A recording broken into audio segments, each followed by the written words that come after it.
Have you ever felt that deep, quiet ache in your soul? The one that tells you something is not right? That the life you are living is not the one you were meant for? I have. I have lived with that feeling for as long as I can remember. It was a constant hum beneath the surface of my days, a quiet whisper in the loudest rooms. But alongside that ache, there was always something else. It was a flicker of hope. It was a stubborn little light that refused to go out, no matter how dark things became.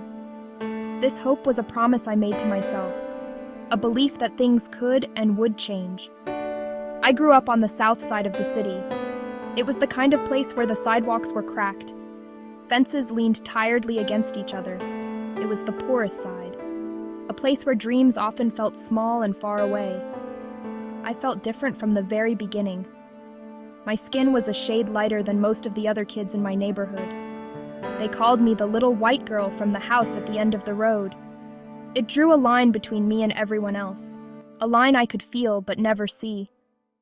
It made me feel like an outsider in my own home. This feeling of being different followed me through my childhood. I could not play on the streets with the freedom the other children had. Their parents watched me. The boys looked at me in a strange way once I became a teenager. Their stares made my skin crawl. They made me want to hide, to become invisible. This constant awareness of being watched, of being judged, shaped how I saw myself. It taught me to build walls around my heart to keep myself safe from a world that felt confusing and sometimes unkind. But even then, even as a young girl who felt lost and alone, that little flame of hope burned inside me. It was a quiet knowing that there was more to life than this. It was a belief that somewhere, there was a place where I belonged, a place where I would not be judged for the color of my skin or the house I lived in. It was a dream of a future where I could be myself, fully and without fear. This hope was my secret treasure. It was the one thing that no one could take away from me, and it would become the anchor that held me steady through the storms to come. My marriage felt like a promise of a new beginning, a chance to finally build the normal family I had always craved. But it soon became a different kind of cage. It was a cage built not of bars, but of words and expectations.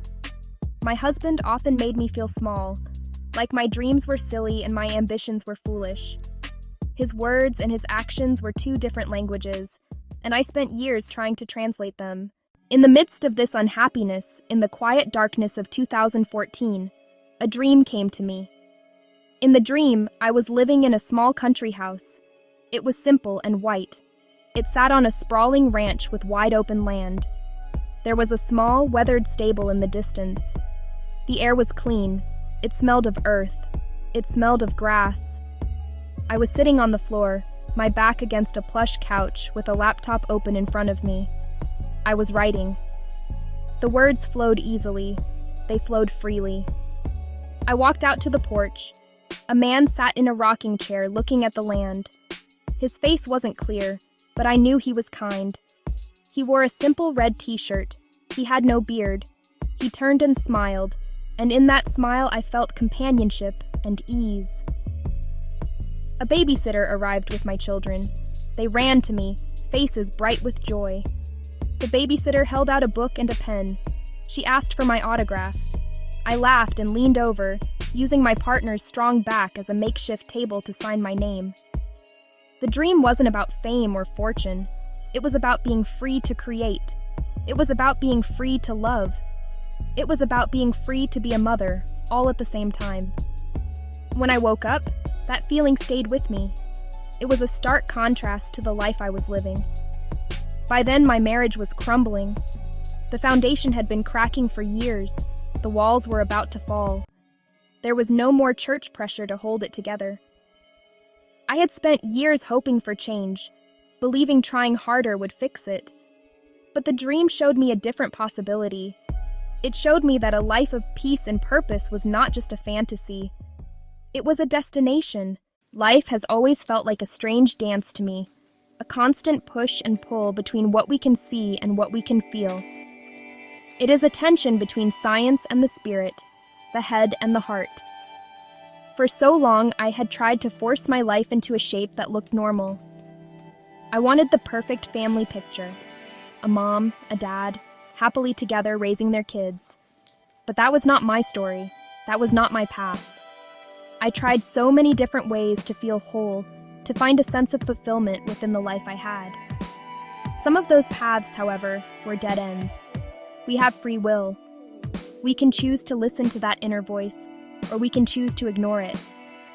I had been ignoring mine for a long time, but the ache in my soul was growing louder. I could no longer pretend that everything was okay. I knew I had to make a change, but I was terrified. I have always been a writer. It is the one thing that has always been mine. One afternoon, while I was sitting quietly in my room, I heard a voice. It was a soft whisper, clear as day, right next to my ear. It said a single name, Tanya. I did not know anyone named Tanya. The name meant nothing to me. About a month before that moment, I had applied for a job at Toyota. It was a long shot, and I had not heard anything back. But days after hearing that mysterious whisper, my phone buzzed with a new message. They wanted to schedule a phone interview. I scrolled down to see who I would be speaking with. My heart stopped. The interviewer's name was Tanya. I was stunned. It was a sign, so clear and undeniable. It felt like the universe was telling me, I see you. You are not alone. After the divorce, my world was turned upside down. I was suddenly the sole provider for my children. Every dollar was counted, every expense weighed. The weight of that responsibility was immense, a heavy cloak I wore day and night. Just as I was starting to find my footing, my ex-husband came back. He came with words of regret, pleas for forgiveness. He wanted to reconcile. But when I told him I could not go back, his tone changed. He threatened me. He said if I did not agree to get back together, he would take the kids. I begged him to do the right thing, to think of the children, to stop using them as weapons. He would agree, then he would delay, creating chaos and disrupting their routine. It was a cruel game of emotional chess. My children were the pawns. One weekend, the game took a terrifying turn. He was supposed to return the kids on Sunday evening. The time came and went. I called their phones. No answer. I called him. No answer. I called his mother. I called his friends. Silence. The panic began to rise in my chest, hot and suffocating. My mind raced with terrible possibilities. Finally, with shaking hands, I called the police. They listened and told me to wait at home. Their calm response felt like a dismissal. I could not just wait. I got in my car and drove to his girlfriend's house, my heart pounding against my ribs. The house was dark. I knocked again and again, but no one answered. I called the police again. They arrived and told me there was nothing they could do. Our divorce decree had not specified the exact times for child exchanges. It was a loophole, a legal gray area, and he was using it to keep my children from me. I felt completely and utterly powerless, abandoned by the very system that was supposed to protect us. That night was the longest of my life, but when the sun came up, something inside me shifted. The fear was still there. Now it was mixed with a fierce, burning anger. I was not going to let him erase me from my children's lives. The next day, my lawyer acted fast. We learned he was trying to register the kids in a school in his new district, hoping they'd miss the first days and be forced to stay with him. I fought back with everything I had. I called the school. I sent emails. I made it clear that they were not unenrolling, that they would be there. It was a desperate battle over phone lines and paperwork, a battle for my children's stability and sense of security. I moved multiple times to stay close to my children's school, to make exchanges easier, to keep their world as small and stable as possible. I just wanted what was fair. Later in court, I tried to represent myself to save money. It was a mistake. I lost part of my case. To maintain shared custody, I was told I had to move back into the new school district where he lived. It felt like a punch to the gut. It felt like I had lost. But I looked at my children's faces. and I knew what I had to do. I moved. I did what I had to do for them. All of these challenges did not break me. Instead, they broke me open. They began to feel like training, a difficult but necessary curriculum for my soul. Each hardship carved away a piece of my ego and my judgment, leaving more room for something else to grow. That something was compassion. Most importantly, I learned to turn that compassion inward. Self-compassion is not weakness. It is the ultimate source of strength. Life is chaotic, but when you can create a sense of peace inside yourself, you can navigate the chaos with more wisdom, less fear. Our minds and souls are deeply connected. Our emotions are information. Our intuition is a guidance system. Our dreams can give us answers. I believe in a loving presence, a father who guided me.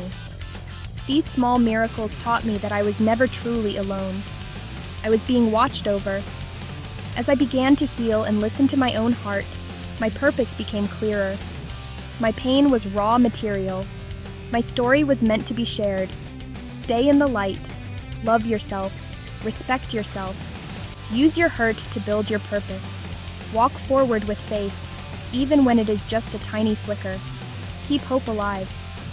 I am living proof that your broken roads can become bright, beautiful highways to the life you were always meant to live.